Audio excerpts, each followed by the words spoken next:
Et nouvelle image à Ankara, où Donald Trump est en train de s'entretenir avec le président syrien Ahmed al-Shara. On a assisté à une poignée de main. On va écouter les deux hommes.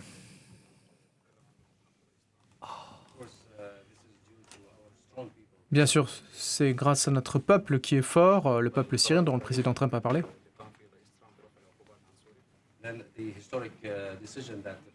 Ensuite, la décision historique prise par le président Trump en levant les sanctions contre la Syrie,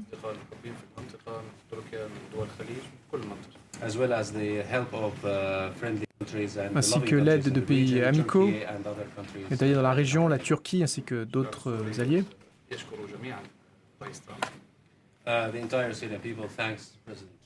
Toute la Syrie remercie le président Trump. Merci beaucoup. Je suis fier de vous. Est-ce que vous avez des questions?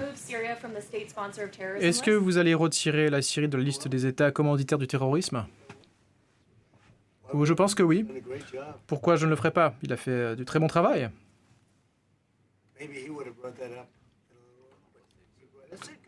Peut-être qu'il aurait soulevé la question, mais c'est une très bonne question. Oui, oui, je pense que oui. Est-ce que vous voulez que la Syrie, vous pensez qu'il faut que la Syrie vous aide par rapport au Hezbollah au Liban? Oui, je pense qu'ils feront un très bon travail.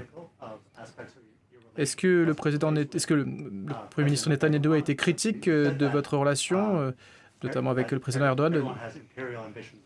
Il dit que le président Erdogan, que M. Erdogan a des ambitions impériales par rapport aux pays voisins. Écoutez, il nous a aidés. Je ne dirais pas que c'est un ami. Il n'est pas un ami de Bibi, de Netanyahou, ils ne s'entendent pas. Mais pour moi, il a été formidable. La Turquie a été extraordinaire. C'est un formidable allié. C'est également un pays de l'OTAN.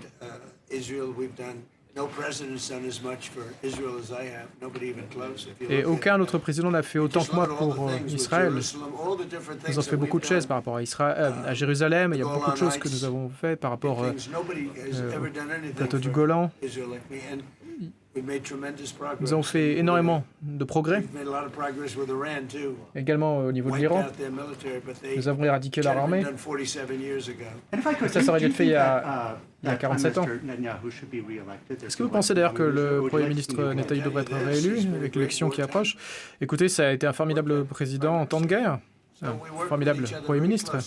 Nous travaillons très étroitement. Et nous avons traversé beaucoup ensemble. Et à mon sens, ça a été un excellent Premier ministre de temps de guerre. Je ne peux pas me prononcer sur sa politique. Moi, je pense qu'il devrait être populaire parce qu'il a fait du très bon travail. Nous avions déjà une très bonne relation, mais ça a été un très bon Premier ministre en temps de guerre. Vous savez, sans ce Premier ministre, Israël ne serait pas là où il en est aujourd'hui. Ils se retrouvent en morceaux. S'ils avaient un Premier ministre faible, ce serait différent. Et si c'était un autre président, je peux vous dire qu'Israël n'existerait pas aujourd'hui. Si ce n'était pas moi le président.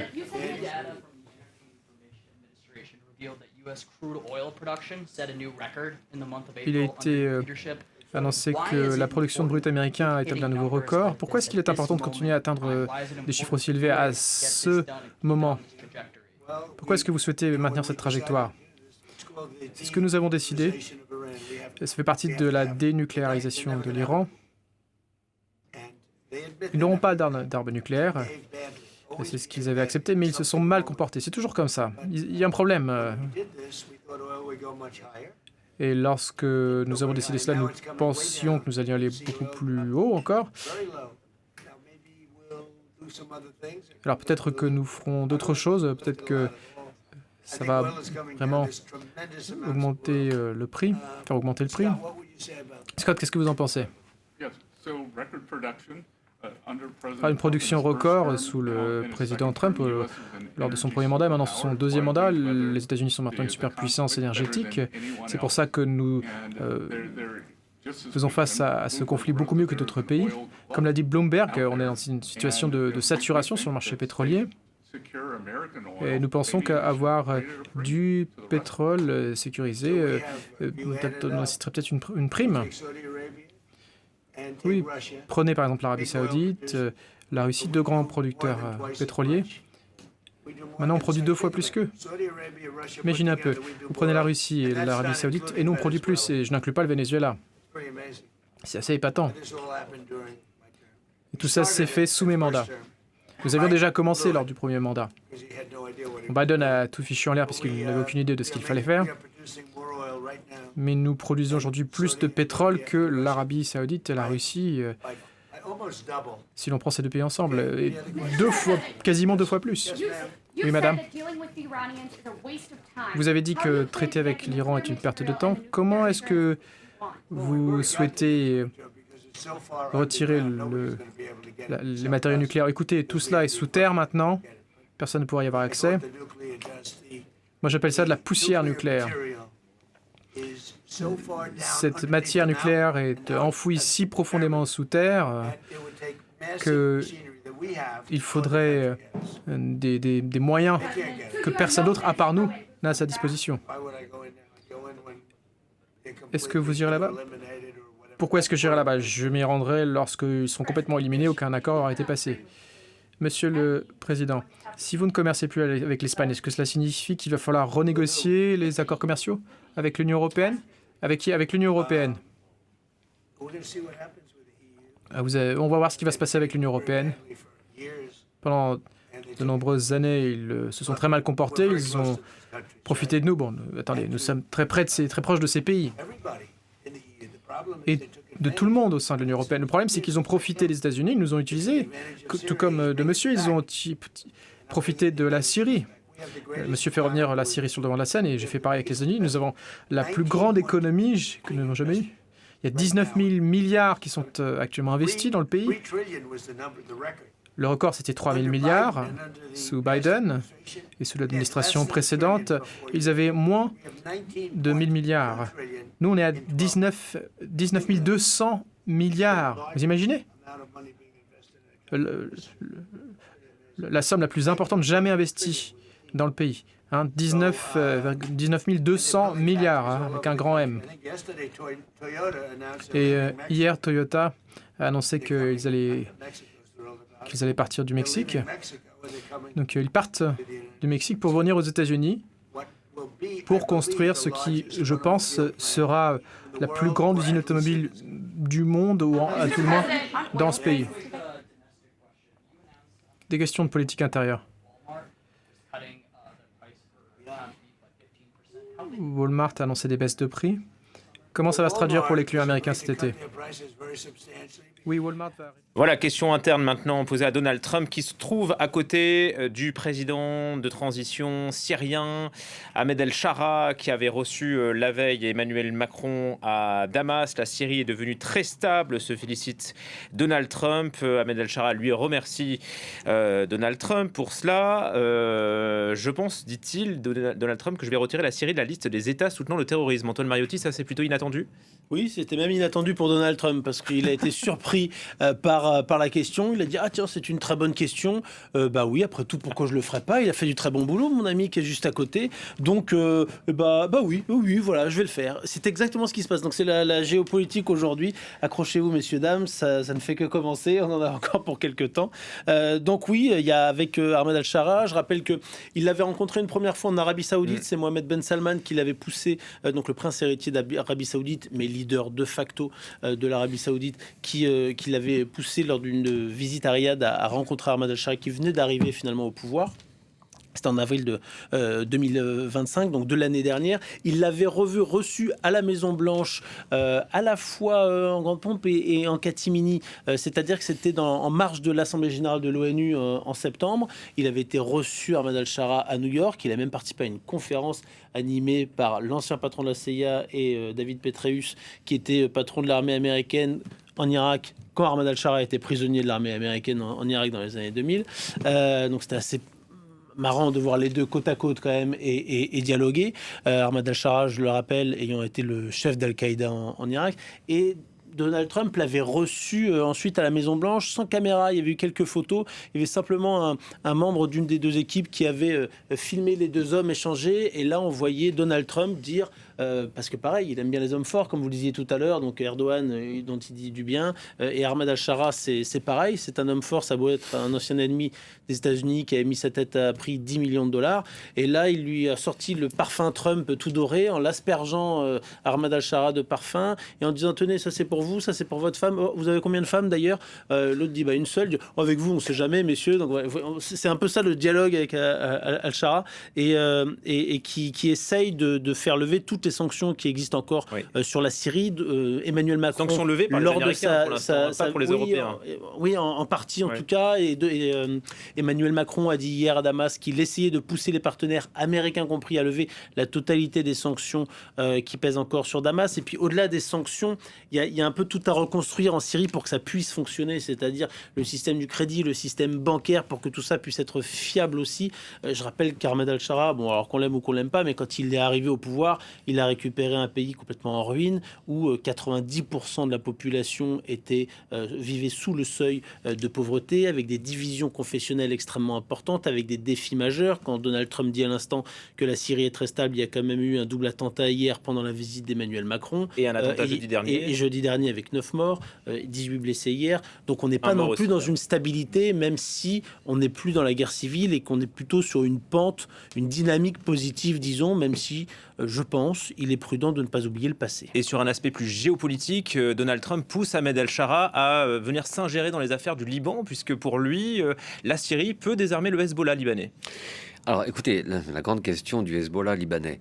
Je connais bien le Liban, j'y ai enseigné, j'y ai vécu. Le Hezbollah, comme vous le savez tous, ce n'est pas qu'une milice, hein, c'est un parti politique, et ce n'est pas non plus qu'un parti politique, c'est véritablement une entité présente dans le quotidien de très nombreux Libanais. Au-delà de la communauté chiite, la communauté sunnite également bénéficie de pas mal des bonnes œuvres du Hezbollah, et de nombreuses communautés chrétiennes ne sont pas opposées non plus à cette milice. Donc bref, aujourd'hui, si on voulait désarmer le Hezbollah, il est très clair que l'armée libanaise toute seule ne pourrait pas le faire, surtout que 40% des effectifs de l'armée libanaise est composé de chiites qui donc s'opposeraient à ce désarmement. Donc bref, si on laissait l'armée libanaise, si l'on demandait à l'armée libanaise de se charger de ce dossier elle-même, il y aurait un risque d'implosion au Liban et de guerre civile.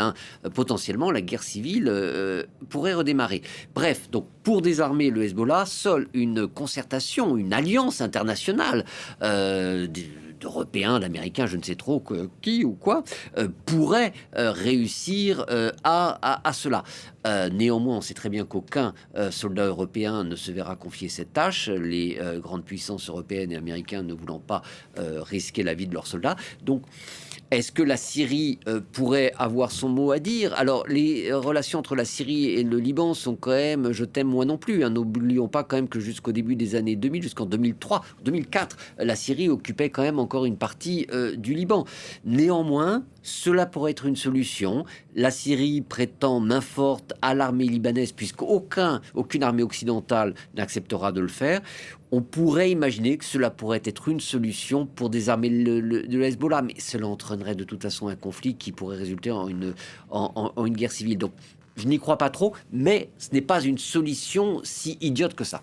En tout cas, c'est une hypothèse qu'écarte Emmanuel Macron. Il l'a redit hier à Damas. Pas d'ingérence. Oui, j'ai du mal à y croire, et je pense y croire même encore un petit peu moins, parce que je pense que Ahmed al-Shara beaucoup d'autres chats à fouetter aujourd'hui. Il a déjà un défi colossal qui est d'arriver à stabiliser son pays, à le redresser sécuritairement parlant. Il y a toujours l'organisation État islamique qui est présente sur place, non pas avec un contrôle territorial comme on a pu le connaître avec le califat à l'époque, qui s'est arrêté en mars 2019, mais avec des hommes et des femmes qui sont un peu partout dans le pays et qui menacent directement ce régime-là. Vous avez aussi des anciens d'ailleurs du régime Assad qui traînent et qui vont profiter dès qu'ils le pourront de tenter de déstabiliser le pouvoir d'Ahmed al-Shara. Donc en termes sécuritaires, c'est compliqué. En termes économiques, il y a un travail colossal à faire, et il est en train de faire un travail de fond colossal avec Emmanuel Macron, avec Donald Trump, avec les pays du Golfe, à essayer de redresser tout ça. S'engager dans un nouveau conflit ferait tomber tout ça un peu comme un château de cartes. Imploser le Liban et dans lequel il pourrait s'enliser. Complètement imposer le Liban, parce que je vous rejoins totalement, ce serait une guerre civile si on partait là-dessus et si on confiait ça à l'armée libanaise. Et c'est tout le problème d'ailleurs, c'est que l'armée libanaise n'en a absolument pas les capacités. L'armée israélienne, malgré ses qualités, en est absolument incapable et l'a montré ces derniers mois, comme en 2006 et comme entre deux. Et qu'aujourd'hui, Ahmad al-Shara n'en a pas non plus les capacités. Qui en a les capacités, à part en effet d'avoir des Américains, des Français et tout le monde qui vient sur place pour essayer d'en finir. Et encore, c'est comme le Hamas, vous n'en finirez pas avec l'idéologie. Le Hezbollah est profondément, vous l'avez très justement rappelé, implanté dans le Liban et dans la société libanaise. C'est un acteur social, c'est un acteur politique, c'est un acteur sécuritaire. Il y a une partie gigantesque du Liban qui en dépend et qui est plus ou moins liée. Donc ça va pas être si simple, et c'est pas Ahmad al-Shara qui détient la clé de la boîte magique. Parlons peut-être d'Israël pour terminer. Israël qui occupe une partie du plateau du Golan en Syrie, qui occupe aussi une partie du sud du Liban. Là, Donald Trump dit bon, ils vont se retirer. C'est de l'incantation, hein. Oui, c'est une incantation, évidemment. Donald Trump essaye de faire pression sur son allié israélien, mais on sait très bien que Netanyahou ne lui a pas pardonné ce lâchage en race campagne sur le dossier iranien, et il y a fort peu de chances que Netanyahou suive les demandes du président américain. Antoine, un dernier mot là-dessus? Non, je suis d'accord. On a vu encore une fois, parce qu'il y a régulièrement des incursions israéliennes dans le sud de la Syrie. Il y a une occupation de facto du Golan, mais ils sont même allés plus loin depuis la chute de Bachar el-Assad, qui est évidemment un problème. Emmanuel Macron disait hier à Damas que sous prétexte d'assurer la sécurité aujourd'hui, on semait en fait les graines d'une insécurité à plus long terme, ce qui n'est pas faux. C'est en tout cas un problème, sachant qu'Israël occupe aujourd'hui une partie de la Syrie, occupe aujourd'hui une partie du Liban et occupe aujourd'hui à peu près un tiers de la bande de Gaza, parce qu'on vous disiez très justement tout à l'heure qu'il met un peu la poussière sous le tapis avec l'Iran. C'est exactement ce qu'il a fait avec la bande de Gaza. Demandez aux Gazaouis aujourd'hui, il y a toujours des morts tous les jours, et il y a à peu près un tiers du territoire au moins qui est contrôlé, enfin occupé même par Israël. Donc il y a beaucoup de défis, et Benjamin Netanyahou a beau dépendre en partie de Donald Trump et avoir besoin de lui, en même temps il a besoin de s'opposer à lui parce que politiquement parlant, il y a des élections en novembre en même temps que les midterms aux États-Unis. Donc tout ça, ce sont des agendas qui se coïncident. Et il a besoin de montrer qu'il est fort pour pouvoir garder finalement les plus, d'une part lui-même s'est radicalisé, mais les plus radicaux de son gouvernement, et avoir une coalition. Parce que sans coalition, vous n'avez pas de gouvernement en Israël, parce qu'on est dans un système de proportionnel total. Donc c'est pas comme en France où le parti majoritaire va avoir la majorité. Vous avez besoin de micro-partis. C'est comme si vous avez besoin du nouveau parti anticapitaliste, du NPA ou de Philippe Poutou pour pouvoir avoir un gouvernement, même si vous êtes Emmanuel Macron. Vous n'avez pas été correspondant à Jérusalem, vous